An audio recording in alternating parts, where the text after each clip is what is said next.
Olá, muito bom dia para você, seja bem-vinda, seja bem-vindo. Tá chegando o seu AB1 dessa quinta-feira, hoje dia 23 de abril, então vamos às informações. Nessa edição, a gente vai falar sobre um acidente, pessoal, envolvendo 6 veículos que aconteceu na BR-232, no sentido São Caetano-Caruaru, hein? A suspeita é de que um caminhão tenha sofrido uma pane mecânica. Aí aconteceu a colisão, envolvendo o caminhão, 2 vans, 2 carros e uma motocicleta. 6 pessoas ficaram feridas. A gente vai trazer todos os detalhes daqui a pouco. Ao vivo com a gente tem Fábio Gomes e Aline Melo. Fábio vai chegar com os principais assuntos do nosso portal. Entre esses assuntos, tem o caso de uma criança que ficou gravemente ferida após um acidente doméstico aqui em Caruaru. Não é isso, Fábio? Bom dia para você. Oi, Almir, muito bom dia para você, bom dia para todo mundo que está ligado com a gente, acompanhando esse AB1 nessa quinta-feira, e esse é um dos principais destaques de hoje.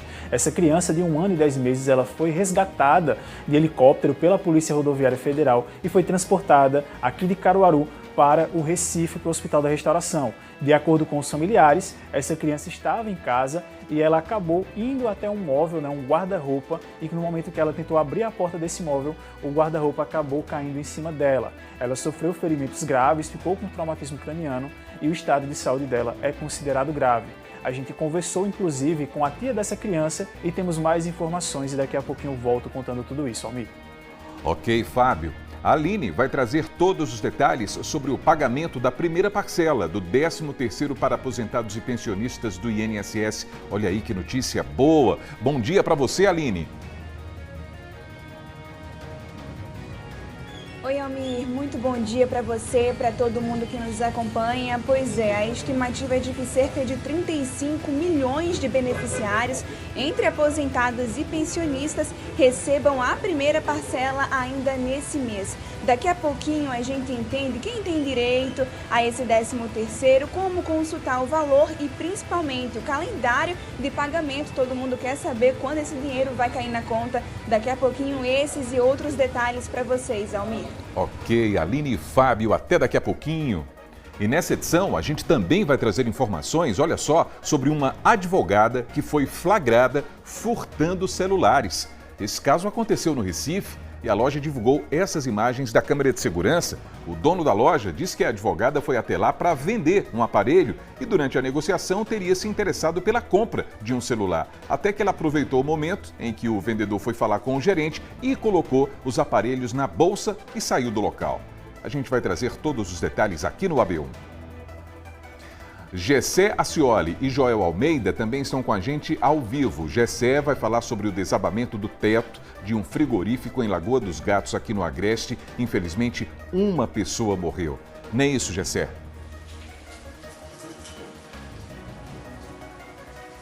É isso, Almir. Olha só, um bom dia para quem está nos acompanhando, né? Aqui na cidade não está sendo um bom dia, porque desde ontem há uma comoção por conta desse caso que aconteceu aqui no frigorífico, numa das ruas principais da cidade, e vitimou uma jovem que era colaboradora do estabelecimento. 21 anos de idade apenas, a estrutura caiu, uma parede caiu por cima dela. Infelizmente, apesar de todos os trabalhos de socorro, ela não resistiu e veio a óbito. Daqui a pouco a gente traz mais informações sobre esse assunto. Infelizmente, não é, Gessé? Joel Almeida vai participar do AB Saúde, vai abrir o nosso consultório daqui a pouquinho. O assunto de hoje é hipertensão, não é isso, Joel? Bom dia! Isso mesmo, Almir. Bom dia para você, um ótimo dia também para você que está junto da gente aqui no AB1. Hoje no AB Saúde a gente vai falar sobre hipertensão arterial, também conhecida como pressão alta, um problema de saúde que pode causar outras doenças graves como o AVC e o infarto, as maiores causas de morte. Claro que você pode também participar desse bate-papo, uma cardiologista vai explicar tudo, tirar todas as dúvidas. Daqui a pouco eu volto com outras informações aqui no AB1. Almir. Combinado, Joel e Gessé. Todas essas informações também a partir de agora, no seu AB1, que já começou.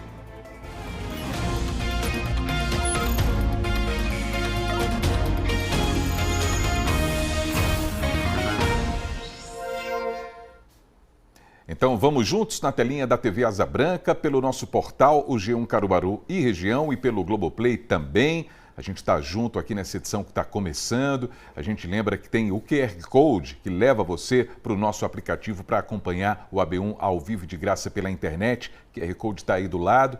E para começar, a gente vai ver como é que está o clima aqui em Caruaru nesse momento. Ainda há pouco estava chovendo e chovendo bastante. A gente percebe as imagens aí, ó, com esse céu, nuvens carregadas na capital do Agreste, nessas imagens ao vivo. E a previsão indica que o dia deve seguir assim e que à noite o tempo pode ficar parcialmente nublado. A temperatura está marcando nesse instante 28 graus e a mínima deve ficar na casa dos 19, pessoal. E uma tragédia chocou os moradores de Lagoa dos Gatos, aqui no Agreste, hein? O teto de um frigorífico desabou e atingiu 2 pessoas que estavam no local. Infelizmente, uma jovem de 21 anos não resistiu aos ferimentos. Gessé Acioli vai trazer os detalhes ao vivo. A gente vai saber o que teria provocado também esse desabamento. Você já tem essa informação, Gessé? Na medida do possível, a gente deseja uma boa tarde para você. Pois é, Almir, na medida do possível, uma boa tarde para você, boa tarde para todo mundo que está nos acompanhando, principalmente para a população de Lagoa dos Gatos, que acabou tendo essa fatídica tragédia ontem, onde uma jovem de 21 anos acabou perdendo a vida. Vou pedir para o Adelson Siqueira mostrar um pouquinho à frente do estabelecimento, onde caiu parte da estrutura, né? Você está vendo aí, esse frigorífico estava funcionando na parte de trás do terreno, ou seja, nessa construção, abaixo dessa construção, no primeiro piso dessa construção, que está mais atrás da imagem. Nessa parte da frente, a estrutura estava apenas erguida, 2 paredes e a madeira que segurava o telhado, né? O telhado já tinha sido retirado, ou seja, sinais de que havia uma obra de retirada desse material para poder possivelmente, né, ser derrubado já por conta, né, do tempo de uso desse equipamento, e está sendo construído um outro atrás, né, onde funcionava a estrutura. A grande questão é que dentro desse estabelecimento que você está vendo aí as imagens, não funcionava o frigorífico, ou seja, as pessoas tinham que passar por dentro dessa estrutura para poder chegar à parte nova da estrutura lá na frente, para poder ter acesso ao empreendimento. E aí a jovem Gisele Araújo de Moura Souza, de 21 anos de idade, estava passando no momento em que a estrutura veio abaixo. As informações populares dão conta que tem chovido muito na região e a cidade registrou grande volume de chuvas nos últimos dias. Automaticamente, a estrutura que não tinha telhado e já é uma estrutura em estado avançado, né, de idade, a gente observa pela arquitetura da rua, é uma rua com residências muito antigas, estamos falando da área central da cidade, então automaticamente é uma estrutura que tem muito tempo. Com a chuva, possivelmente pode ter acontecido, né, um problema dessa parede ter vindo abaixo, mas é uma estrutura que já estaria ali, e a gente fica imaginando que não deveria mais estar ali, né, já que estava sendo feita uma reforma, não era para as pessoas terem acesso a esse ambiente, já que tinha esse problema da estrutura. As informações dão conta também que ela trabalhava há cerca de 1 ano nesse estabelecimento comercial e estava passando no local quando a parede caiu. 2 pessoas, né, além de Gisele, uma outra pessoa que não teve o nome nem tipo de identificação, também teria sofrido algumas escoriações, foi levado para um hospital aqui da cidade, depois transferido para o Hospital Regional de Caruaru, mas não há informações sobre o estado de saúde da vítima. A gente tentou contato aqui com populares, com algumas pessoas, para entender como aconteceu a situação, porque realmente foi algo que assustou, ou seja, muitas pessoas que iam ao empreendimento para fazer compras, né, comprar carne, algum tipo de produto, tinham que passar aqui por dentro, né, dessa área onde caiu a parede. E isso acaba sendo um risco. A gente vai, daqui a pouco, trazer mais informações sobre esse assunto e atualizar como está o atual momento, inclusive sobre a liberação do corpo da vítima do IML em Caruaru. Gessé, obrigado pelas informações, são as primeiras informações nessa edição do AB1. A gente vai seguir acompanhando esse caso. Até daqui a pouco, Gessé. E olha essa história também, pessoal. Uma criança de 1 ano e 6 meses ficou gravemente ferida após sofrer um acidente doméstico. Esse é um dos assuntos do G1. Fábio Gomes está chegando com os detalhes agora. Uma boa tarde para você, Fábio. Pois é, Albir, muito boa tarde para você, boa tarde para todo mundo que continua ligado com a gente aqui nesse AB1. Esse é um dos principais destaques que a gente tem hoje aqui no G1 Caruaru e região a respeito dessa criança de 1 ano e 6 meses que ficou ferida após esse acidente doméstico. De acordo com a tia da criança, um guarda-roupa acabou caindo em cima dela e ela ficou gravemente ferida com traumatismo craniano. Esse caso aconteceu ontem aqui em Caruaru. Essa criança ela foi levada até a unidade de pronto atendimento do Salgado aqui em Caruaru, deu entrada, recebeu os primeiros atendimentos médicos e precisou ser encaminhada para a restauração. A tia da criança, a Daniele, conversou com a nossa equipe hoje pela manhã, trazendo mais detalhes sobre como isso aconteceu e a gente acompanha a partir de agora, Almir.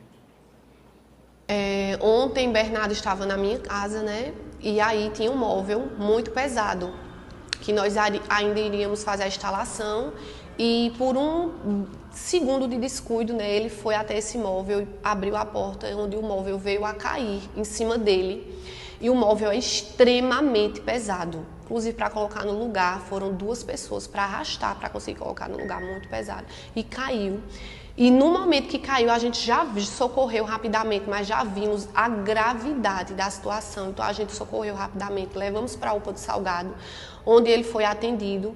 E desde já, né, a UPA parou e os médicos nos explicaram que a situação dele era muito grave, muito, extremamente grave. Foi acionado o helicóptero, demorou a ter esse processo de deslocamento até estabilizar ele para fazer a transferência, né? E chegando lá em Recife, desde ontem à noite, desde ontem à tarde, na verdade, que ele chegou lá em Recife, ele está aguardando a vaga de uma UTI, ele está aguardando a vaga de uma UTI, e essa vaga dessa UTI que ele está precisando para realizar uma cirurgia, pois ele teve traumatismo craniano gravíssimo, o estado de Bernardo é grave, ele está entubado.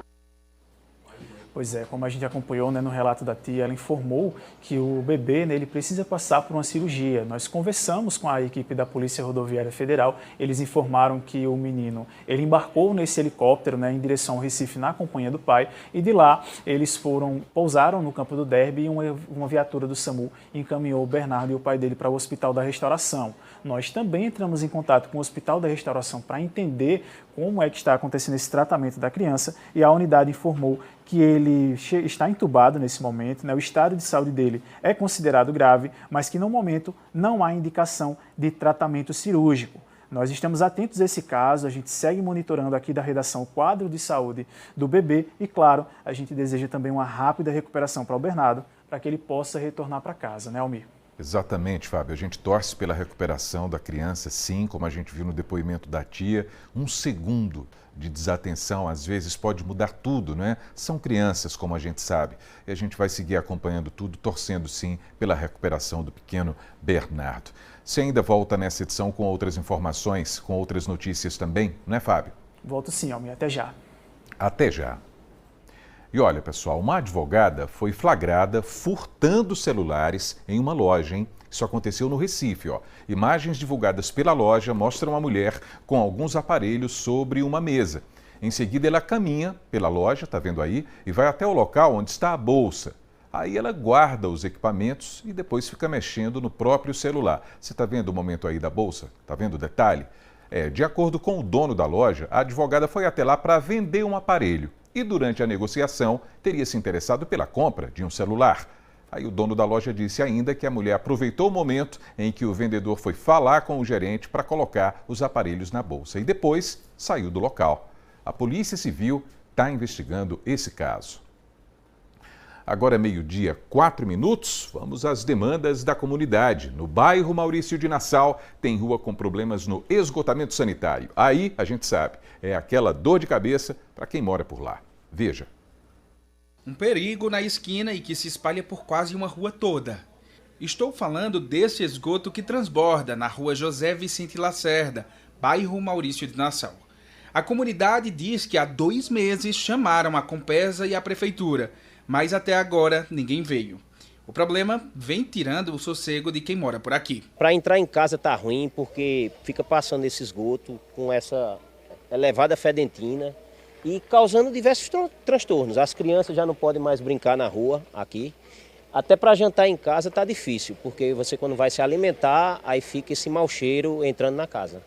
Cícero trabalha bem em frente à caixa onde o esgoto está estourado. É, de frente à borracharia, pai, deve de fevereiro que está estourado. Já liguei para a prefeitura, muitos cantos, nada de resolver. Aí agora foi que um rapaz chamou, ligou para vocês para poder resolver esse caso. Mesmo de frente, trabalhando, pegando em pneu, passando, tem que passar pelo esgoto, que não tem jeito, passar por cima, para lá e para cá. É muito sofrimento e a gente foi em busca de uma resposta para essa situação aí. A Secretaria de Infraestrutura Urbana e Obras disse que a manutenção de saneamento dessa rua faz parte da Companhia Estadual de Habitação e Obras, que atualmente aguarda um serviço de manutenção por parte da Compesa para iniciar os serviços. A gente procurou a Compesa também, mas ainda não recebemos um retorno. Quando essa resposta chegar, que a gente sabe que os moradores aguardam ansiosamente essa resposta, a gente vai trazer aqui no seu AB1. A gente vai seguir de olho nessa situação. E tem mais problemas relacionados ao saneamento aqui em Caruaru, dessa vez no bairro Kennedy. Vamos ver também? Terezinha tem 73 anos e já mora nessa rua há 45. O esgoto a céu aberto já não é novidade para ela. Essa imagem é rotina.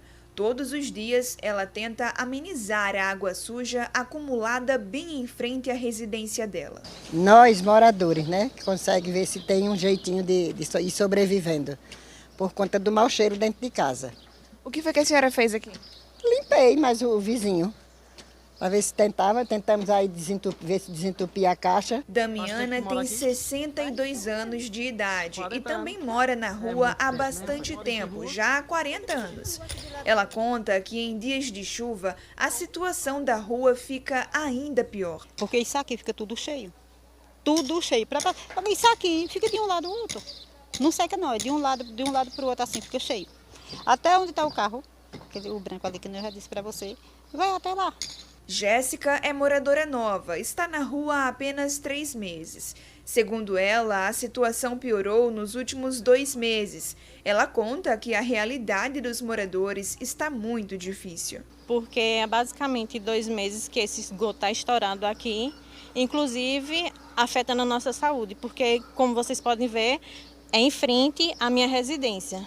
Agora amenizou um pouco mais porque um vizinho se compadeceu, basicamente, da situação que estava aqui. Ele abriu caminho para o esgoto escoar. Só que não adianta muita coisa. Como vocês podem ver, está parado o esgoto, ficam os bichos sobrevoando aqui, os mosquitos. Inclusive, semana passada eu fui parar no hospital com ânsia de vômito, porque não posso abrir nem a janela lateral daqui, porque o mau cheiro entra todinho dentro de casa. Essa água suja escorrendo pela rua representa uma série de riscos para os moradores. Além de estarem expostos a insetos e ao odor provocado pelo esgoto, ainda ficam vulneráveis ao desenvolvimento de diferentes doenças. Essa é uma preocupação de quem mora por aqui.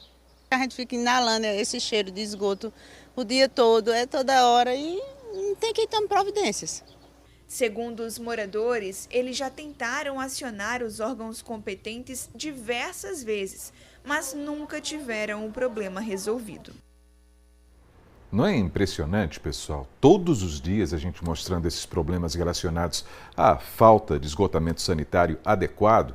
Olha aí, bairro Kennedy, ainda há pouco a gente mostrou Maurício de Nassau, ontem teve o Cidade Jardim e assim sucessivamente. É impressionante. Sobre esse problema aí, a gente entrou em contato com a Compesa. Eles disseram que não havia solicitação para esse serviço nos canais oficiais da companhia, mas que a partir dessas informações que a gente está vendo aqui no AB1, uma equipe vai ao local para tomar as providências junto aos moradores. É uma boa notícia essa. A gente vai aguardar então a presença das equipes da Compesa para resolver essa situação aí dos moradores do bairro Kennedy, não é? Olha só. Vamos seguindo, não é? Agora a gente muda de assunto para trazer uma notícia bastante aguardada, uma notícia boa, notícia para milhões de brasileiros, porque começa amanhã o pagamento da primeira parcela do 13º para aposentados e pensionistas do INSS. Essa antecipação deve injetar bilhões de reais na economia e beneficiar quem conta com esse reforço no orçamento nesse primeiro semestre. Aline Mello está chegando então ao vivo para falar sobre esse assunto agora. Tá aí um dinheirinho que chega em boa hora para muita gente, né, Aline? Boa tarde para você.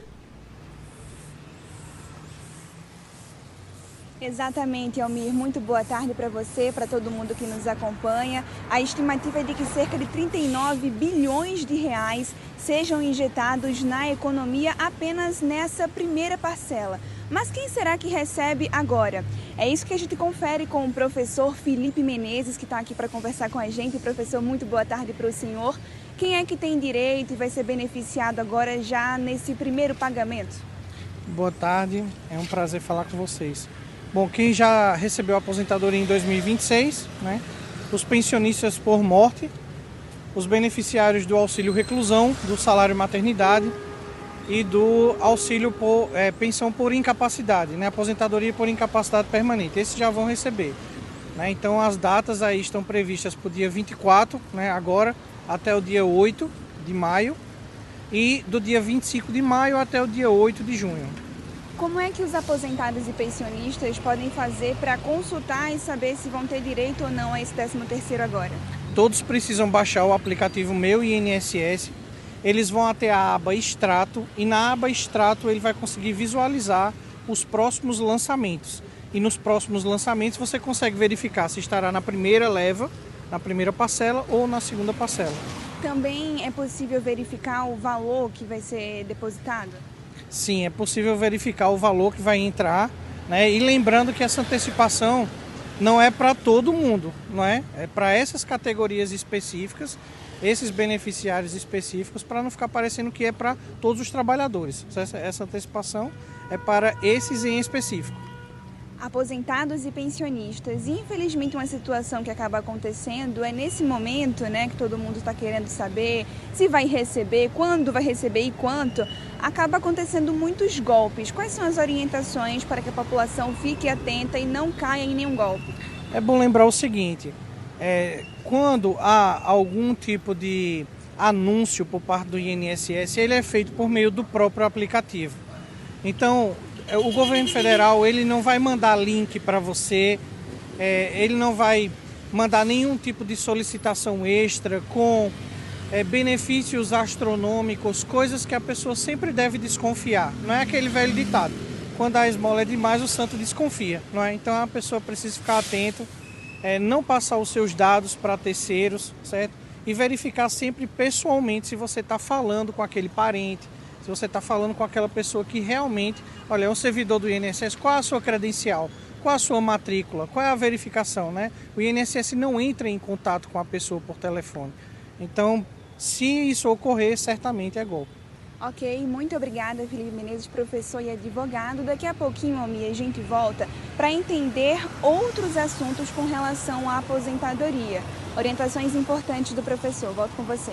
Combinado, combinadíssimo, Aline. Muito obrigado e até daqui a pouquinho. A gente vai para o intervalo agora, hein? Daqui a pouquinho a gente está voltando, tem o AB Saúde de hoje, a gente vai falar sobre hipertensão, a conhecida e perigosa pressão alta. É no nosso consultório, ao vivo, no seu AB1 que volta já. 12h, 14 minutos agora.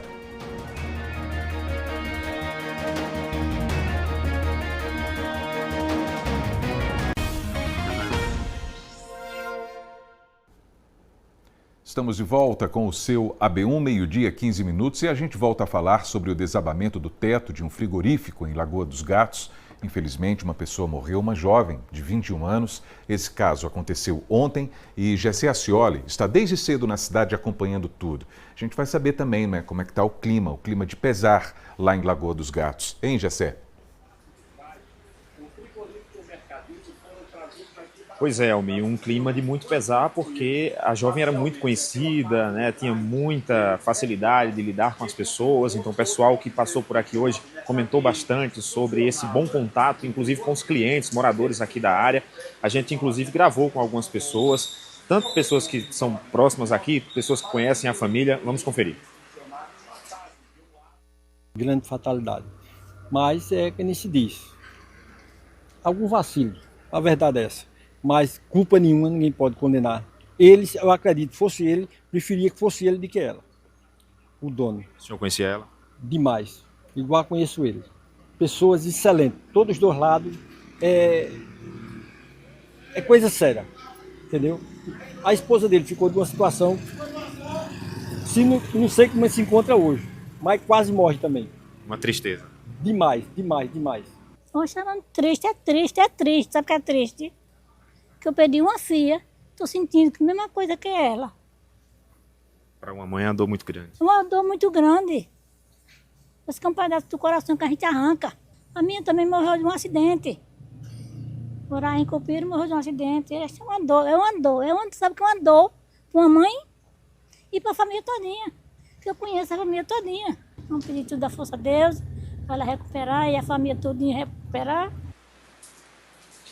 Pois é, nós recebemos uma nota da Polícia Civil de Pernambuco que registrou, por meio da Delegacia de Bezerros, no dia de ontem, uma morte a esclarecer sem indício de crime. A vítima foi uma mulher de 21 anos, de acordo com testemunhas, estava em uma calçada em via pública no município de Lagoa dos Gatos, quando uma parede da obra caiu por cima dela. A vítima foi socorrida para uma unidade hospitalar local, mas não resistiu aos ferimentos. As diligências seguem até o esclarecimento do caso. Nós também entramos em contato com a Defesa Civil do Estado, que informou que a área foi isolada e que procedimentos de avaliação da estrutura serão feitos para observar a legalidade da obra, de como é que estava a situação do empreendimento. E a gente tem informações dos familiares de que até o momento, o corpo não tinha sido liberado do IML em Caruaru, mas que o velório está com previsão de acontecer a partir das 4 da tarde de hoje, aqui na Câmara de Vereadores de Lagoa dos Gatos, que fica bem próximo ao local onde aconteceu o fato. Gessé Acioli, para o AB1.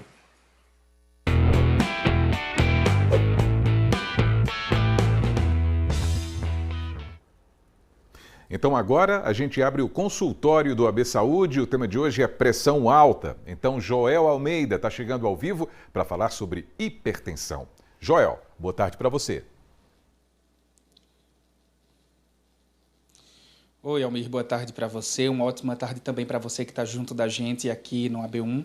Hoje o AB Saúde vai falar sobre hipertensão arterial. Esse nome difícil, mas também é conhecido como pressão alta, um problema de saúde que pode causar outros problemas graves, como AVC, como infarto e até problemas nos rins. A gente preparou uma reportagem explicando mais e você vai entender agora. Há 7 anos, Simone descobriu que tinha hipertensão. Tudo começou com uma dor forte de cabeça. Era uma dor de cabeça forte, às vezes passava a noite com dor de cabeça, mas protelando ia à emergência, porque pessoal, a gente estava saindo ainda do período antes da pandemia, na verdade, porque a pandemia virou uma ponto de referência, mas às vezes se confunde um pouco. Ia com frequência e o médico sempre mandava aí fazer um check-up. Teve um momento que a dor de cabeça era tão forte que ela estava um pouco alta, 15 por alguma coisa, não lembro, mas estava alta, para mim que nunca teve aquele nível, né? E foi quando eu fiz o check-up e o médico diagnosticou que eu teria pressão alta devido tanto pelo quadro da hereditariedade quanto pelo meu sobrepeso. Assim como ela, 27,9% da população brasileira tem hipertensão, também conhecida como pressão alta. Estima-se que mais de 50 milhões de brasileiros entre 30 e 79 anos tenham pressão alta, mas cerca de 70% desses pacientes não conseguem mantê-la sob controle. A hipertensão é considerada como uma doença crônica. Ela é chamada assim porque a pressão do sangue contra as paredes das artérias se mantém elevada de forma contínua. Essa pressão alta faz com que o coração tenha um esforço maior do que o normal para fazer com que o sangue seja distribuído pelo corpo. A pressão alta é um dos principais fatores de risco para a ocorrência de acidente vascular cerebral, infarto, aneurisma arterial e insuficiência renal e cardíaca. Para o diagnóstico, os valores das pressões máxima e mínima são iguais ou ultrapassam 14/9. Uma nova diretriz endossada por 3 sociedades médicas passa a enquadrar como pré-hipertensão os valores entre 12/8 e 13,9/8,9. Mas há vários fatores, entre eles fumo, consumo de bebidas alcoólicas, obesidade, estresse, elevado consumo de sal, níveis altos de colesterol e falta de atividade física. Hoje, com acompanhamento e tratamento adequado, Simone tem outra vida. Estou fazendo a minha parte, que é acompanhamento médico, medicação, treinamento, físico, dieta com a nutricionista e o nutrólogo e psicológico também, que faz parte de um conjunto, principalmente também. acompanhamento psicológico. E a esperança é ficar bem, né? E a esperança é ficar bem e ficar livre de remédio. É isso aí. Olha aí, a esperança fica bem, é preciso cuidar da saúde e é preciso falar sobre os sintomas, sobre os tratamentos. Por isso que a gente está aqui no consultório da cardiologista, a doutora Daniele Vanderlei. Doutora, boa tarde para a senhora. É importante falar sobre hipertensão. A gente tem esse dado aí muito importante. 3 a cada 10 brasileiros sofrem com hipertensão. Esse número pode piorar? Boa tarde a todos. Tende a piorar sim, Joel, porque devido à alimentação não saudável, sedentarismo, né? Agora, o que é mais importante da hipertensão é que ela é uma doença silenciosa. Isso torna ela uma doença mais perigosa. A maior parte das pessoas não apresenta sintomas. Doutora, vamos para as perguntas, porque choveu de pergunta dos nossos telespectadores. A gente vai para a primeira delas, Cláudio Arthur. Ele pergunta, qual a diferença entre pressão alta comum e pressão alta emocional? Tem diferença? Bem, Arthur, é o seguinte, a pressão alta comum, o paciente já teve aquele diagnóstico de hipertensão pelo seu médico. E a pressão emocional, a pressão alta emocional, é naquele momento que você tem uma crise hipertensiva, a pressão sobe por um momento que você está estressado. Então, essa basicamente é a diferença. Vamos para a segunda, do Everton de Garanhões. Ele pergunta, quais são os alimentos que mais prejudicam a pressão? Os alimentos que mais prejudicam são aqueles alimentos que são mais ricos em sódio, né? São mais ricos em sal. E aí eu trago um alerta aqui para vocês para ter cuidado com os alimentos em conserva e os alimentos defumados, porque esses alimentos são ricos em sal. Que interessante, alimentos defumados. Sim. Doutora, a gente tem duas perguntas muito parecidas. Rosana Almeida, de Caruaru, qual é a causa da hipertensão? E a outra pergunta do Alex Campos, de Santa Cruz do Capibaribe. Quais os fatores que aumentam o risco de hipertensão? Quais são essas causas e esses sintomas? Excelente pergunta. Bem, nós temos os fatores em que nós não temos como agir, que são os fatores genéticos, a própria idade, com a avançada idade, mas nós temos os fatores que são modificáveis, em que a gente pode agir, que são justamente relacionados aos hábitos de vida, que é uma alimentação não saudável, sedentarismo, obesidade, uma má qualidade de sono, excesso de estresse, excesso de bebida alcoólica, cigarro. Muita coisa, né, doutora? Juliana Almeida, de Caruaru, pressão alta tem cura? Bem, Juliana, pressão alta não tem cura, mas tem controle, tá? Então, essa pressão ela pode ser controlada com a medicação, como também pode ser controlada com mudanças do estilo de vida. Luciene Maria da Silva, de Caruaru. Ela conta assim, eu tinha pressão alta e tomei remédio por um bom tempo. Tive outro problema de saúde e precisei fazer um regime. Após emagrecer 11 quilos, minha pressão voltou ao normal. Há 10 meses que eu não tomo mais o remédio da pressão. Isso é normal? Isso é bem comum de acontecer, né? Quando você perde peso, essa pressão ela também diminui. E aí muitos pacientes não precisam mais tomar medicação para controlar a pressão, porque a perda de peso já trouxe esse controle da pressão. E aí não é que você ficou curada da hipertensão, mas a sua pressão ela está sendo controlada com essa mudança que você fez. A Luciane traz esse relato muito importante aí, né? A pressão baixou depois de todos esses hábitos saudáveis, depois de manter essa rotina e emagrecer. Tem muita gente que está fazendo o uso dessas canetas emagrecedoras, mas é importante a gente também alertar para esse pessoal que a pressão pode baixar, tem nível de colesterol baixando, outras coisas também, como glicemia, mas não é uma coisa a longo prazo, né, doutora? É preciso manter um estilo de vida tranquilo, mais saudável. Sim, se você manter um estilo de vida mais saudável, né, o resultado com essas medicações, ela tende a se sustentar. Doutora, a senhora falou no começo da entrevista que a hipertensão ela não tem sintomas praticamente, é silenciosa. Mas quando ela afeta a pessoa teve um pico de pressão alta ou está com hipertensão, quais são os sinais que a pessoa deve ter de alerta? Ok, quando essa pressão ela dá algum sintoma, o que o paciente apresenta é uma cefaleia, né, uma dor na nuca, dor de cabeça mais frequentemente na nuca, náusea, tonturas. Então, geralmente são esses sintomas. Quando acontecem os sintomas, porque a maior parte das pessoas não tem sintomas. É isso que a gente precisa ficar bem alerta. Doutora Daniele, muito obrigado pelas informações, participar desse quadro que aí vai estar ajudando tanta gente a despertar sobre hipertensão. Obrigado. Obrigada a vocês. É isso, gente. Inclusive, antes aqui do ao vivo, a gente estava conversando sobre a importância de manter esses hábitos saudáveis com coisas simples do dia a dia, alimentação tranquila, se você puder correr, não puder ir para a academia, fazer uma caminhada, mas também se você puder ter um equipamentozinho de aferição de pressão em casa para medir a pressão aí, aferir a pressão para verificar se você tem ou não a hipertensão. Mas é importante ir para um médico. Eu volto contigo, Almir. Valeu, Joel. Muito obrigado, então, pelo AB Saúde de hoje. A gente agradece a doutora também, é claro, respondendo a todas as perguntas. Valeu, Joel.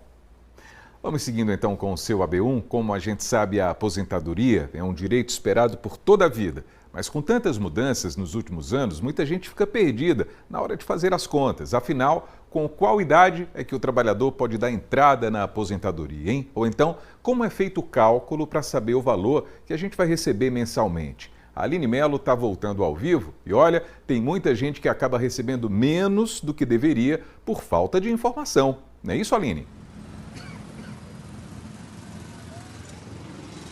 Isso mesmo, Ami. Por isso que a gente está aqui para conversar novamente com o professor Felipe Menezes, que vai trazer essas informações necessárias.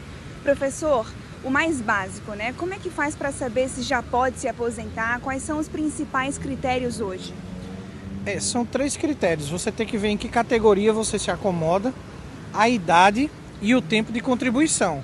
Então, desde a reforma da Previdência, nós tivemos algumas modificações. Aí a regra geral, porque tem que ver caso por caso, mas a regra geral é a seguinte: para as mulheres, né, a gente tem a idade mínima de 59 anos e 6 meses e 30 anos de contribuição, somos 2. E os homens são 64 anos e 6 meses e 35 anos de contribuição. Isso pode variar, se for uma aposentadoria especial, por exemplo, ou se você se enquadrar em uma categoria diferente. Então é preciso ver caso por caso. Então é preciso que o beneficiário ele entre no meu INSS, veja o tempo de contribuição que está sendo declarado pelos seus empregadores, una a sua idade a esse cálculo, né, junte os seus documentos e dê entrada no pedido. Quais são os principais cuidados, professor, que se deve tomar para o beneficiário não acabar recebendo menos do que esperava, por exemplo? É muito importante essa pergunta, porque o cálculo ele vai variar de pessoa por pessoa. Então, muitas vezes você teve um vínculo empregatício, por exemplo, um cargo comissionado de prefeitura, em alguma prefeitura do Brasil. Tem que ver se a prefeitura fez o repasse para o governo federal, não é? Tem que ver se o seu empregador em um emprego particular fez as declarações também e recolheu o INSS de determinado período. Porque às vezes você vai calcular e tem menos, mas você trabalhou aquele período, você contribuiu aquele período. Então é importante o trabalhador verificar se a informação que está no portal bate com a sua vida, com o seu trabalho normal. Sabendo que atende a esses critérios, quais são os primeiros passos para dar entrada na aposentadoria? Os primeiros passos é verificar exatamente o extrato, ver se você se enquadra nas regras, juntar o seu documento de identidade ou o seu comprovante de residência e na posse de toda essa documentação atualizada você dá a entrada no benefício. Tudo isso pode ser feito hoje por via do aplicativo, não necessariamente você tem que ir até o INSS, mas se for necessário, você pode comparecer a uma agência para esclarecimentos, consultas e etc. Ok, muito obrigada por suas informações, orientações importantes para saber como fazer esse cálculo, quem tem direito e principalmente os cuidados para não acabar recebendo um valor menor. Não é isso, Almir? Volto com você. É isso mesmo, viu, Aline? Muito obrigado pelas informações, valeu, um bom trabalho para você. E o assunto agora é construção civil. Aqui em Caruaru, o setor tem crescido, hein? É o que a gente vai conferir nessa reportagem. Operários trabalhando, cidade em crescimento, economia girando, reflexo positivo para a economia de uma forma geral. Tudo isso acontecendo de forma unificada representa melhores resultados. Esse é o cenário de Caruaru, com números relacionados à geração de emprego na cidade, que representa um grande crescimento nos últimos anos, sinal de uma economia cada vez mais forte. Em 2025, por exemplo, foram criados aqui em Caruaru 4.351 postos de trabalho. Em 2024, foram criados aqui em Caruaru quase 4.800 postos de trabalho. Todos os setores foram beneficiados, foram impactados com essa geração de empregos, mas principalmente o setor da construção civil. De acordo com dados do Ministério do Trabalho e Emprego, no Brasil, o setor da construção civil é um dos mais destacados, com mais de 3 milhões de trabalhadores formais apenas em 2025 na construção civil. Em um único mês do ano passado, o setor gerou mais de 23 mil postos de trabalho, consolidando-se como um dos principais motores de contratação. E Caruaru é um dos grandes exemplos de cidades impactadas pelo setor. Nos últimos 2 anos, enquanto o setor de empregos na construção civil se expandiu 37%, os demais setores juntos só se expandiram 29%.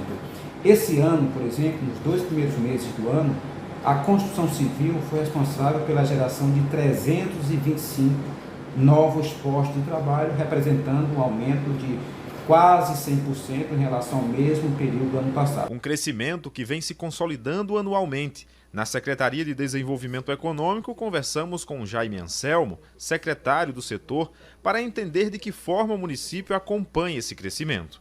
A construção civil é uma grande locomotiva de desenvolvimento econômico de qualquer país. Em Caruaru não podia ser diferente. A nossa construção civil hoje, em Caruaru, nós temos mais de 60 empreendimentos de grande porte sendo executados nesse momento aqui em Caruaru. É um segmento que emprega diretamente mais de 5 mil empregos com carteira assinada, e a gente pode dizer que esses números se multiplicam por 6 nos empregos indiretos. São aquelas atividades que são complementares à construção civil diretamente. Então, Caruaru vem crescendo esses números. Caruaru é uma cidade polo, Caruaru é uma cidade aqui na Agreste, que segundo o IBGE, 37 cidades sofrem influência direta de Caruaru. Isso reverbera, isso contribui para a pujança da construção civil aqui na cidade. Ainda observando a série histórica de crescimento do PIB nacional, o setor da construção cresceu 4,3% em 2024 e continua com projeções de alta para os próximos anos, impulsionado principalmente por obras residenciais e de infraestrutura. Nessa construtora instalada em Caruaru, que faz parte de um grande grupo de empreendimentos, o CEO Alisson explica o que fez a empresa escolher Caruaru como concentração maior de seus investimentos. Que vem impressionando cada vez mais aí com o crescimento, tanto no crescimento populacional, a parte de obras também, com a gente vem lançando vários produtos e vem tendo bons resultados aqui. A gente hoje tem mais de 400 milhões de VGV já dentro da nossa cidade, já feito nesse período de 2 anos de incorporação, né? O shopping já é uma coisa, já é um equipamento consolidado com vários equipamentos de serviço também que faz parte do grupo, também vem tendo essa forte demanda. A gente iniciou aí toda essa transformação também com o Epic Tower, através dessa reforma que teve essa praça aqui na frente do Caruaru Shopping. Então a gente fez toda essa integração e gerando todo esse movimento na zona sul de Caruaru, que a gente olha que é uma zona que está se mostrando muito esse potencial de crescimento. A expansão urbanística de Caruaru tem garantido maior geração de emprego e renda, num setor que mais cresce na cidade, que é o da construção civil. Esse equipamento, por exemplo, é um dos 5 de uma única empresa que está em construção de forma paralela, o que garante cerca de 1.000 empregos gerados, de forma direta e indireta. Com todos esses investimentos, essas obras que a gente vem fazendo aqui dentro da nossa cidade, aqui em Caruaru, a gente tem quase 500 empregos gerados, né? E junto com os terceirizados também, que são qualificados às vezes como indireto, mas a gente também terceiriza, mas está dentro da nossa obra e somos responsabilizados, então a gente conta com seus quase 1.000 empregos aí gerados só em todos os nossos canteiros hoje que a gente executa obras aqui na cidade de Caruaru. Observando o crescimento, a gestão municipal também visualiza práticas para serem desenvolvidas no fortalecimento do setor, com atração de novos negócios e planejamento urbano integrado. planejamento que o município tem sempre para a construção civil, ele tem que ser um planejamento macro, né? Porque todos os empreendimentos eles têm os impactos de vizinhança, né?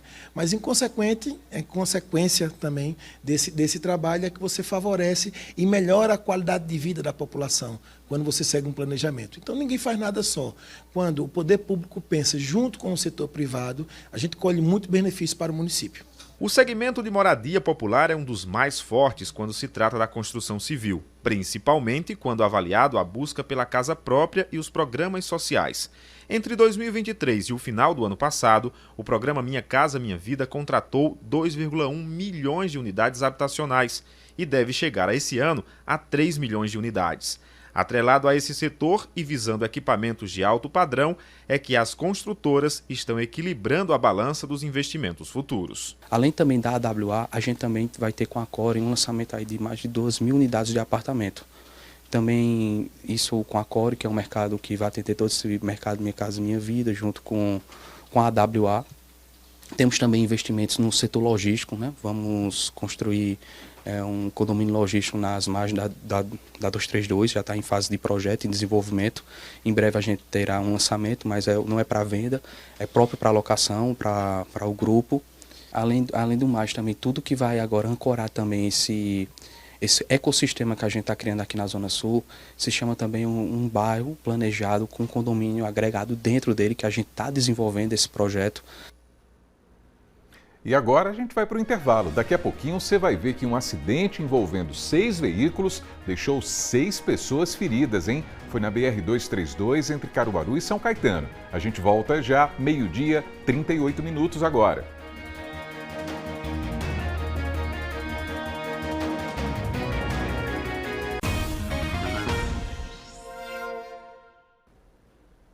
A B1 de volta, 12h, 40 minutos. Um acidente envolvendo 6 veículos deixou o trânsito lento na BR-232 no sentido São Caetano-Caruaru. Olha aí as imagens. Segundo a Polícia Rodoviária Federal, o acidente aconteceu por volta das 6h20 da manhã, bem cedinho.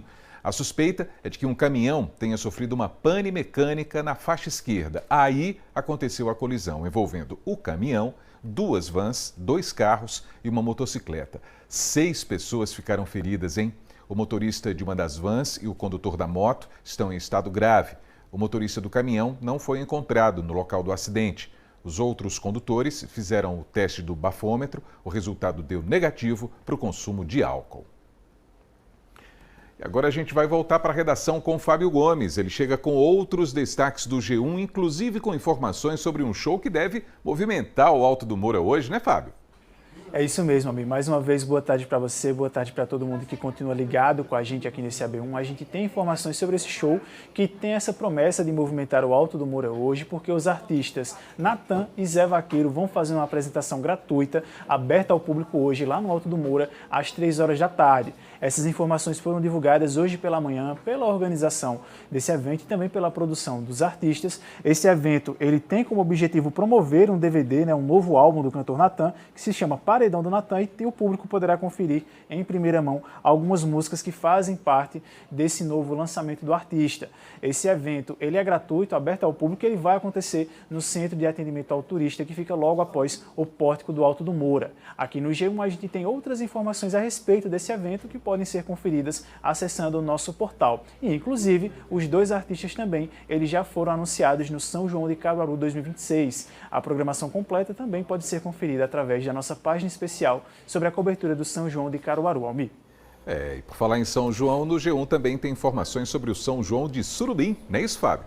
Exatamente, Almir. Essa programação do São João de Surubim 2026 foi divulgada ontem à noite e a gente já tem essas informações completas aqui no nosso portal. O evento esse ano ele vai começar no dia 3 de junho e segue durante o mês de junho, o ciclo junino do município. Diversos artistas foram anunciados, entre eles temos também apresentações de Bruno Marrone, Gustavo Lima, Wesley Safadão e Luan Santana. O São João de Surubim ele vai contar com 2 polos de animação, sendo a Vila do Forró, que fica localizada na Rua da Prefeitura e conta com a programação de artistas locais e outros nomes que vão mais para a pegada do forró pé de serra, e também o Polo Vaquejada, que fica localizado no Parque J. Galdino e reúne grandes atrações. Os festejos juninos com shows nesses dois polos começam a partir do dia 12 de junho e seguem até o dia 28 do mesmo mês. Além dos artistas que eu já mencionei, também foram anunciados os cantores Leonardo, as cantoras Priscila, Sene e Rafaela Santos, João Gomes e vários outros. Essa lista completa com as datas das apresentações podem ser conferidas aqui no nosso portal, Almir.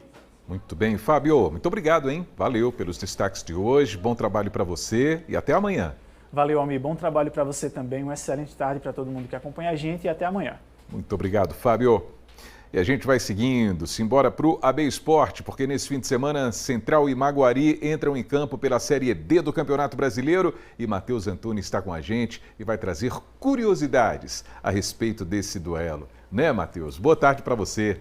Boa tarde, Almir. Uma excelente tarde para todo mundo que está acompanhando o AB1. Pois é, os torcedores do Central e Maguari, times que vão se enfrentar neste próximo domingo pela Série D, vão lembrar de um confronto histórico pelo Pernambucano no ano passado, num jogo lá no estádio Arthur Tavares e Bonito, que, bom, a turma do Azulão lembra com alegria, já do Central. Mas bora aproveitar a quinta-feira, dia de TBT, para lembrar algumas dessas partidas memoráveis entre os times. Se liga só. Neste domingo, Maguari e Central voltam a se enfrentar no estádio Arthur Tavares, palco de duelos emocionantes entre as equipes. Na temporada passada, o confronto foi um dos mais animados do campeonato pernambucano. A Patativa chegou a ficar com 2 jogadores a mais em campo, porém a festa foi do Azulão. Gol de Renilson nos minutos finais, para embalar de vez o time na competição. O Maguari terminou aquela primeira fase como vice-líder do campeonato e garantiu vaga em competições nacionais desta temporada. Já o Central entrou numa sequência de resultados negativos e terminou rebaixado. E tem gente que lembra bem dessa partida. Ali foi uma partida histórica, né? Acho que estava um grande jogo, nós contra o Central, e por infelicidade, né, a gente ficou com 2 a menos e a gente conseguiu a vitória. A gente sabe o poder que a gente tem dentro da nossa casa, sabe o poder de jogar com a nossa torcida a nosso favor. E ali foi um momento especial pra gente, sabe? Um momento especial que deu um passo à nossa classificação. Se puxarmos um pouco mais atrás na linha do tempo, também tivemos um resultado positivo para o Central no Arthur Tavares. Em 2022, a Patativa venceu o Azulão de Bonito por 1-0. Gol do ídolo Leandro Costa, na disputa por uma vaga na final da segundona. O time caruaruense terminaria a Série A2 do Pernambucano com o título. Agora, mais uma vez, o Arthur Tavares vai receber um jogo importantíssimo entre as equipes. O que será que o futuro nos reserva? O torcedor não perde por esperar.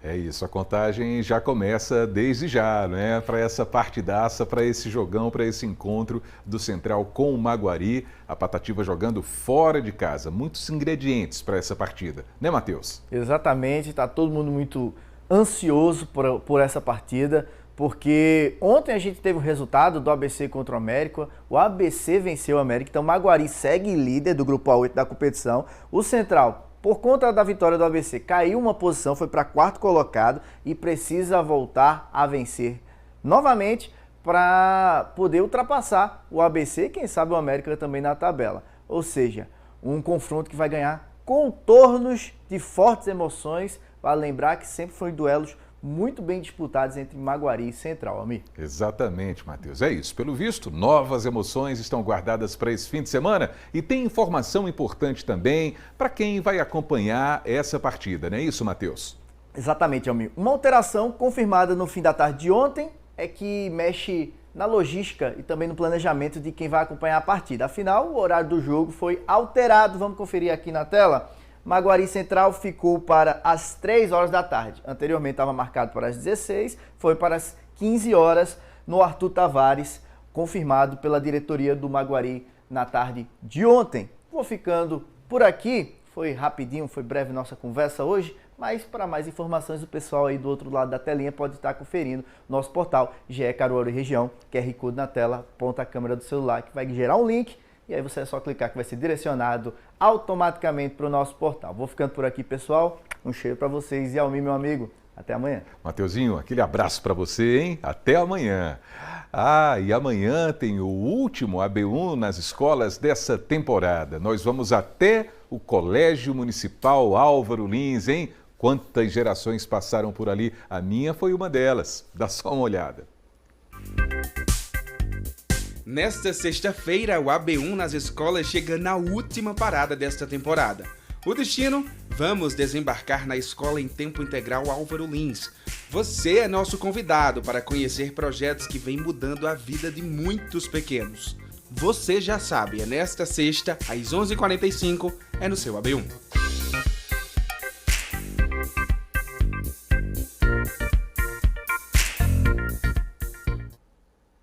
É isso, está na hora do intervalo e a seguir a gente vai falar sobre os preparativos para mais uma edição do Festival do Jeans de Toritama, um dos eventos mais importantes do país nesse segmento. A gente volta já, 12h, 49 minutos.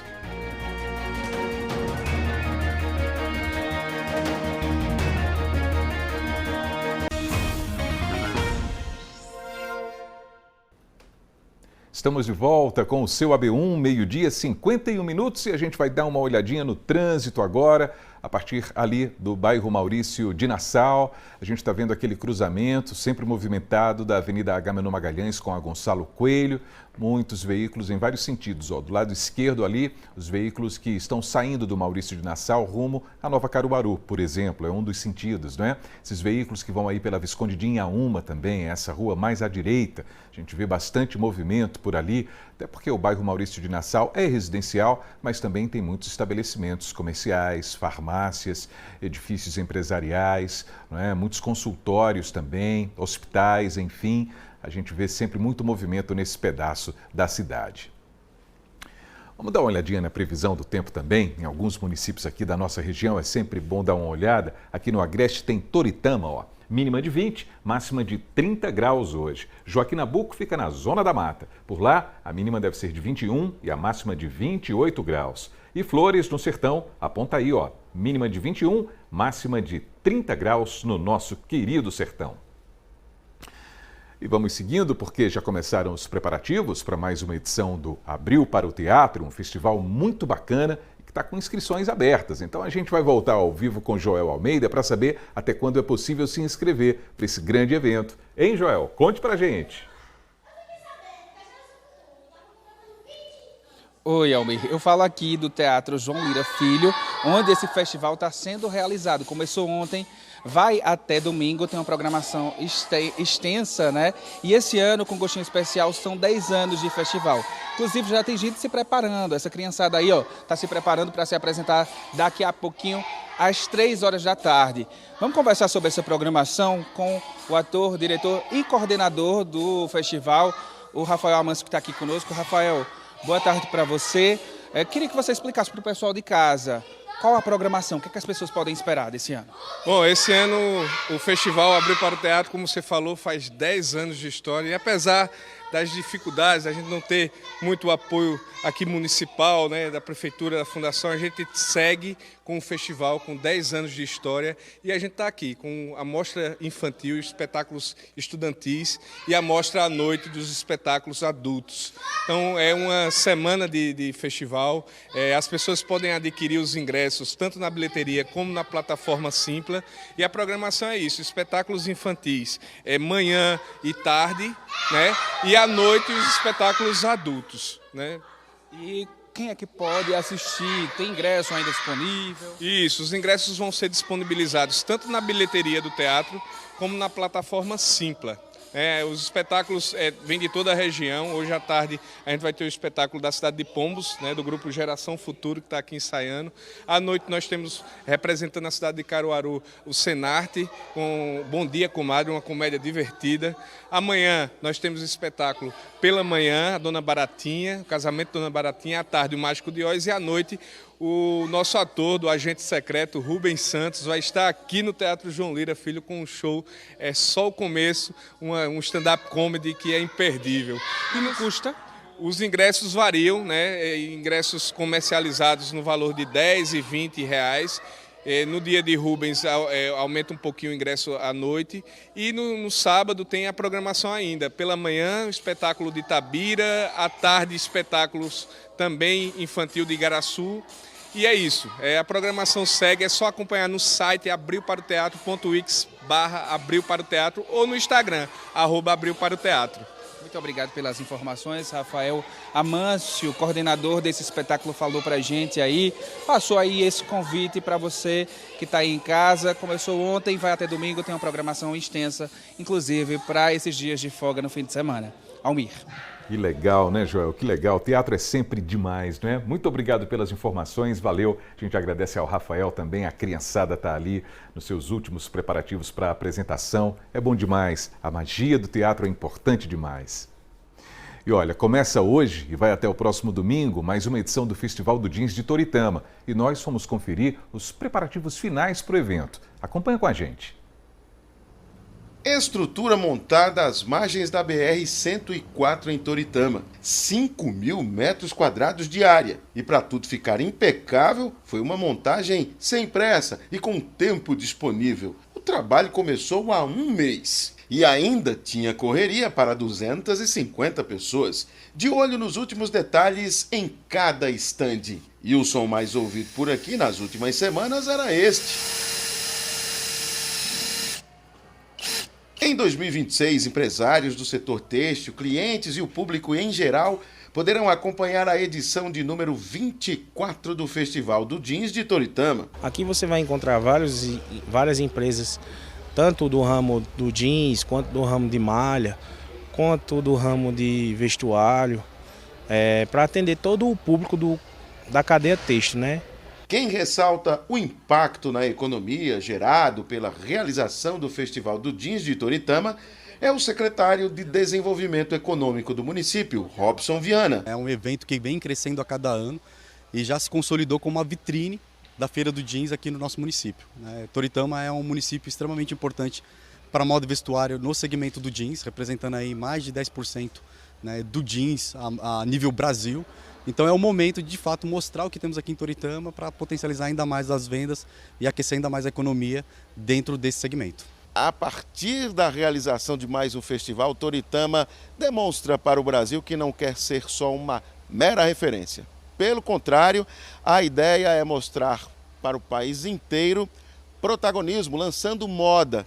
E muitas das novidades que poderão ser vistas aqui estarão na passarela dos diversos desfiles que serão realizados. A coleção dela também estará em evidência. A marca de Gisele está há 7 anos no mercado e ela gosta deste envolvimento todo na linha de produção. Imaginar, criar, tornar cada peça real, com um potencial de sucesso que traga o devido retorno. É um evento que é nível nacional.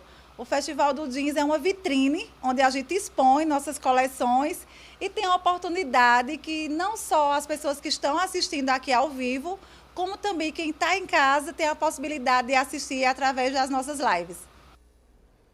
Muito bem, e amanhã tem Som e Sotaque. O cantor Sebastian é o nosso convidado dessa sexta-feira. Vamos dar uma olhadinha? Ei, é amanhã que eu vou bater um papo com ele, Sebastian. Olha, teve gravação de DVD, teve participações especialíssimas, música autoral, claro, esse forró que não pode faltar nunca. Bora, Sebastian, vai. Que eu venho pensando em uma maneira pra poder te dizer o quanto que eu já te amo, eu não consigo esconder. Essas e muito mais canções você confere amanhã aqui no Som e Sotaque. Vem-se embora. Vem-se embora. É isso. E daqui a pouquinho tem o Panorama CBN. A gente vai conversar com a psicopedagoga Lidiere Barros. A gente vai falar sobre o autismo. O Panorama começa às 2h, claro, na rádio que toca notícia. E assim termina o seu AB1 dessa quinta-feira. Mas a gente volta a se encontrar amanhã, se Deus quiser, a partir das 11h45. Um forte abraço para todo mundo e até lá, pessoal.